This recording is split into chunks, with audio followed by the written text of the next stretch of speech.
পদার্থের একেবারে ক্ষুদ্র অবস্থায় যেখানে ইলেকট্রন, নিউট্রন, প্রোটন থাকে তাকে বলে পরমাণু বা অ্যাটম। এখন অ্যাটমের ভিতরে থাকে ইলেকট্রন, নিউট্রন এবং প্রোটন। এগুলোকে নিয়ে একটা অ্যাটম বা পরমাণু গঠিত হয়। এসব পরমাণুতে আপনারা দেখতে পাচ্ছেন এখানকার লাল ডটগুলি হলো ইলেকট্রন এবং ভিতরে থাকা নীল কালারের ডট গোলাকার বস্তু হলো নিউট্রন এবং এই যে হলুদ কালারের এগুলো হলো প্রোটন।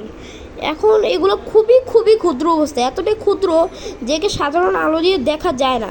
এটা আমি অ্যানিমেশনের সাহায্যে দেখাচ্ছি। বিজ্ঞানীরা ইলেকট্রন মাইক্রোস্কোপের সাহায্যে দেখে আলোর ব্যাসের থেকেও এটা ছোট হয়। এটা একেবারে পদার্থের সবচেয়ে ক্ষুদ্র অবস্থায় থাকে। তাছাড়া আরও অনেক ক্ষুদ্র, এই অ্যাটমের থেকেও ক্ষুদ্র পদার্থ আছে যা আরও অনেক ছোট। তা সম্পর্কে আমি পরবর্তী ভিডিওতে বলবো।